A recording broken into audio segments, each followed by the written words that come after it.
Certa vez eu estava brincando com um amigo meu no quintal dele, né? Ele não estava podendo sair naquele dia, fui chamado, né? Eu fui chamado ali como um amiguinho para fazer companhia. A gente começou a brincar ali de comandos em ação. Era uma casa de rua, né? Tinha um portão e chegou um terceiro assim, provocando a gente. Do nada, a gente estava brincando, tava tudo normal entre nós, a vida estava tocando tranquilamente ali. E aí esse terceiro chegou, mais velho, né? E começou a olhar pra gente brincando e começou a nos provocar. Falou: "Orra, orra, vai deixar? Orra, Douglas, vai deixar?" Né? E do nada a gente começou a brigar, né? Do nada a gente começou onde não tinha nenhuma confusão, começou a ter uma confusão e até o ponto de eu ter que ir embora dali porque a gente começou a brigar porque a gente foi provocado por esse terceiro. Notando uma situação como essa, o nosso inimigo não estava ali, ninguém estava brigando, né? Nós estávamos em plena comunhão, mas um terceiro que a gente nem conseguia mapear ali na hora estava nos manipulando para que a gente pudesse brigar. Isso serve de contexto para o que a gente vai falar agora sobre fé e política, e muitas vezes a gente tem essa falta de olhar. Começamos a brigar entre nós, brigas que não são nossas, que terceiros colocaram ali, que vieram e nos provocaram, né?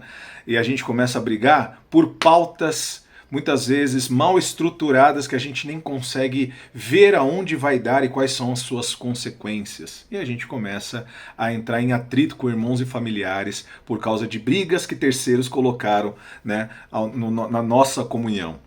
Não pode ser assim no povo de Deus. No povo cristão não pode ser assim, né?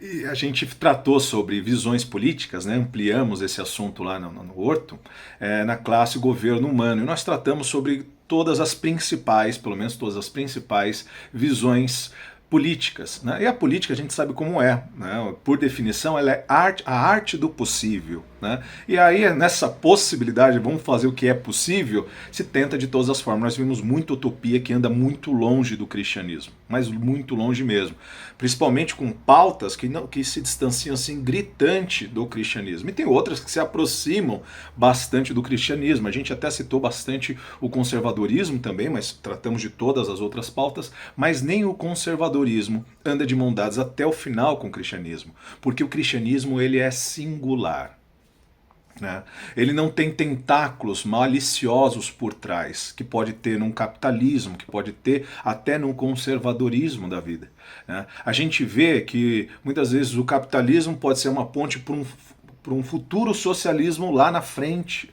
né? E, por fim, um comunismo, fechando com o comunismo. A gente viu que os tentáculos humanos, as mentes humanas estão por trás desse possível, para fazer esse possível, de todas as formas que lhes são cabíveis, né? E formas muito escusas. Por isso a gente entra em brigas que a gente nem sabe, mas é só uma pauta ali na frente para que a gente possa se distanciar, porque é mais fácil conquistar uma população, uma casa, se ela for dividida, como disse o nosso Senhor Jesus.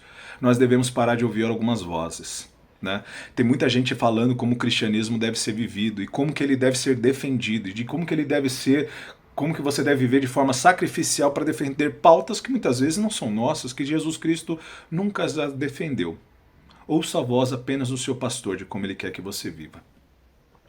Nós temos apenas um pastor, um só Espírito, um só Senhor, um só batismo. Nós não temos vários, né? Nós só temos um só. E é da boca dele que vem a direção para a nossa vida.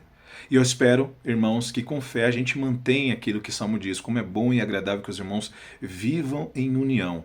Não brigando por esse terceiro que chega lá e começa a falar: orra, orra, vai deixar? E a gente começa a entrar nessas vozes e acaba brigando, muitas vezes, e nos distanciando e quebrando e fragilizando um povo que é para ser unido, porque quão bom e agradável é que os irmãos vivam em união. Ouça apenas a voz de um pastor. Os outros são ladrões e salteadores. Ele é o único pastor verdadeiro. Então ouça sua voz e vamos ficar unidos na fé em Cristo Jesus.